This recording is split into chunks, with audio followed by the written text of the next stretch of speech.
you, yes you probably clicked this video because you just downloaded Strategy and Tactics 2 and you want to learn it. Or you clicked it for any other reason, but that's okay. This game is can be considered as a mobile version of Hoi 4, and if you play that game, yeah, let's get to the basics before we get to this screen. Now this screen can be a bit confusing, but let's get over it one by one, shall we? The first 4 buttons you should look at are the ones down here. This is quest, that's how you get money, and this icon here is your list of playable nations that you have. Then this icon is your leader of nations and adjutants. This part of the game will have its own video coming out soon. And lastly, these are cards that you can equip to your game to improve it and make it easier. And now these 3 money icons you see up here are used to purchase different things. Power points are used for missions and to buy new countries. Yes, I'm serious, you have to buy new countries in this game. I wonder where that came from. Money will be talked about in the Leader of Nations and Adjutant videos. It's not important for now. And lastly, gold is the pay to win income of the game. I don't recommend you use it much. You may have noticed this big blue button down here, but it will get its own video eventually. Now this button is for when you play a scenario like Hearts of Iron 4. The game has many scenarios, but you find yourself playing Birth of a Tragedy and the Dance of Dragons many times. You can now get to this screen and how it works. Now since this is a turn-based game, every time you finish your turn, you're meant to click this button down here to give the AI's turn. All AIs will do their turn simultaneously and instantaneously before going back to your turn. Let's look at it from a more closer perspective. This is how much resources you currently have, and resources are generated by provinces as you can see by the number they have. And this number is your nation's war readiness or basic stability. Readiness can be affected by things such as war declaration, casualties, or military victories. Now this is the political button, in where you can do diplomacy. Now this is the research button for, well, research of course. Now this is the reinforcement button for your army. The military can be split into 3 branches, which are the army, the navy, and the air force. We'll be prioritizing the army first. The army has 6 units, which are... I'm better! I am better!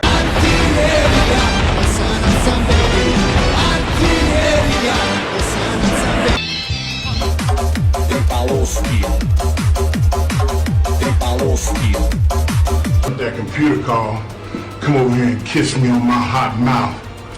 I'm feeling romantical.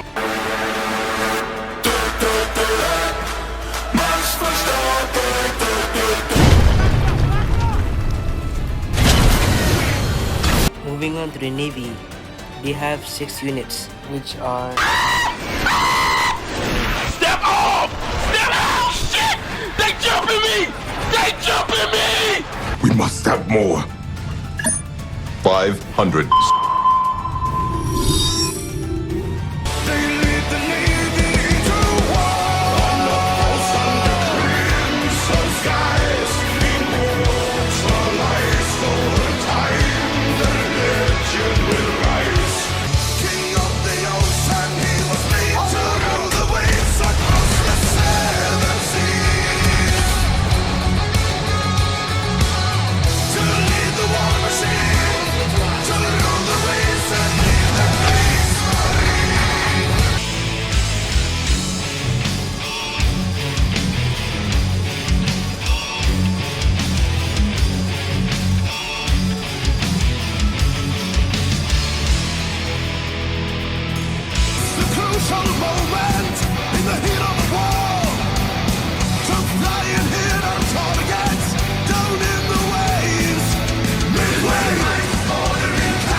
Lastly, we have the Air Force, which surprisingly only has 2 units.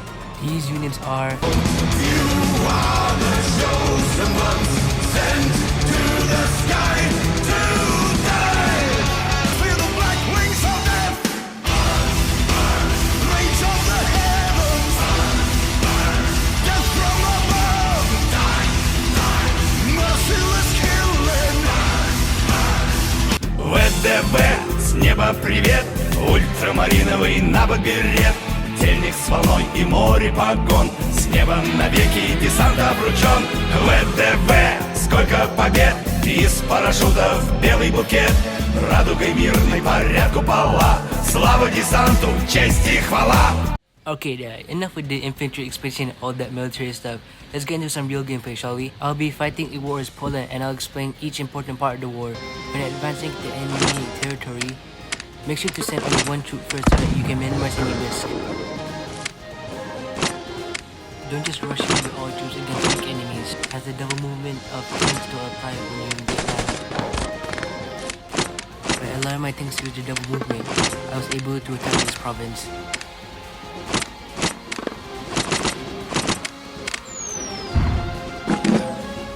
As you can see, Latvia was able to push back my forces, but they left undefended plains, in which I was able to destroy.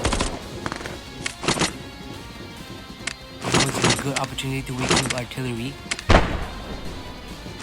Just like that, Latvia capitulated. That is all for part 1, or basic introductory to the game. In part 2, we'll be talking about all the leader of the nations and the adjutants. See you in the next video. Subscribe, please.